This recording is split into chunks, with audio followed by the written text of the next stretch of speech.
Welcome to My Heart is Not Blind. Narrative histories about blindness and perception.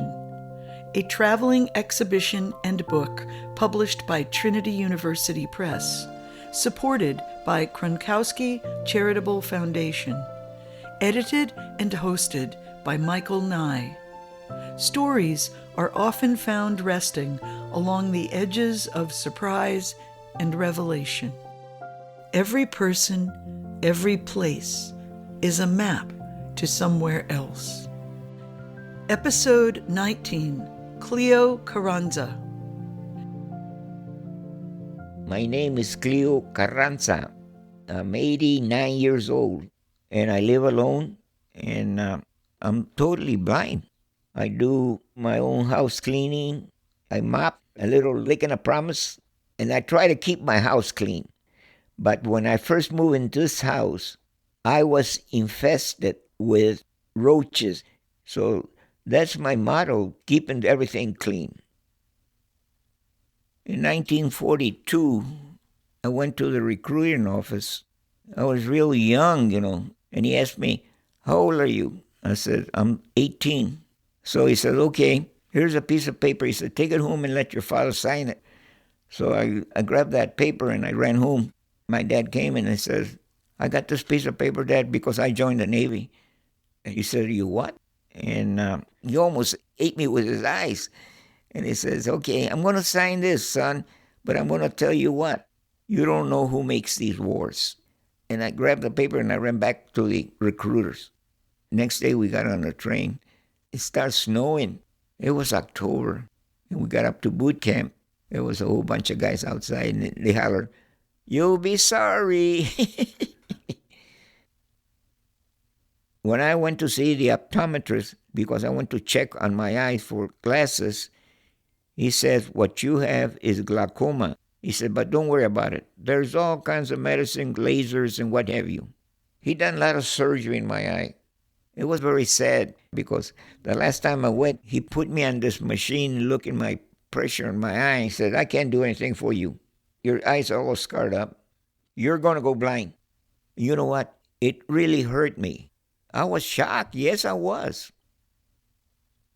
When I came home, I started thinking about my blindness. After a week, I said, "Oh, what the heck? I'll just leave it up to the Lord." And then I just started using darkness. I've been blind for more than 25 years. It feels that you're in a dark world. That's how it feels. You know that one time there was a guy that done some work for me, and he was sitting there. He says, "Do you ever feel lonely that you don't have anybody to talk to?" And I told him, "You know what? To tell you the truth, no, I don't. I feel more nervous when I have a lot of people. My last fall was last January. A cat came in, and I was grabbed by the neck, and I slipped, and I fell on my pompis. That's my tailbone, and I couldn't get up. So I crawled all the way to the door, and I grabbed that cat and threw him out. I had cats to come in the house. You know what? I laid there for 24 hours. No, no, I never forget that I'm blind. I think about it all the time. The only thing I've learned going blind is by touching things. I can see that the radio's there because I touched it, and I can visualize it in my mind. I gave a speech one time because this lady, she called me one day. She says, "Cleo, I want you to make a speech because you're a role model." I am? I didn't know that. So anyway, I said, "Okay, I'll do the speech." I told him that everything I do in my house, I do my own laundry, I clean my kitchen, I do a little cooking, my dryer's outside. And I heard one of the ladies said, "Oh, he hang his clothes outside." I said, "Yes, I do." After I finished, yeah, they clap. The happiest period of my life was when I was a little boy because I had my mother. My mother was there. We were real young. I think when she passed away, I was about 6. Well, the only thing that I can remember is that we used to eat together with my dad, and my mother would make the tortillas, corn tortillas. You know that if my mother would have lived, I think my life would have been different. Why is that? I don't know. I know it would have been different. I had the great pleasure of spending 3 days with Cleo Carranza just a few months before his 90th birthday. His laugh was contagious. He worked many years at Kelly Air Force Base as a civilian aircraft painter. He said, "I was always excellent in math. I was self-taught. I bought many math books. I learned geometry, trigonometry, and some algebra. I could remember anything with numbers, telephone numbers, addresses."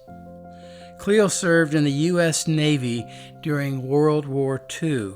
He said, "When you have brown skin, not everyone is good to you. But overall, the military was a great experience. I was a hard worker, and everyone trusted me. I learned a lot. I saw a lot of things I never saw before. It changed me. Yes, it did," he said. "It changed me." Join us next week. 2 new episodes will be released. Please subscribe, rate, and review this podcast. You can also go to my website, michaelnye.org/podcast, for portraits and transcripts. There are so many ways, different ways, to experience moments to their fullest. Thank you for listening.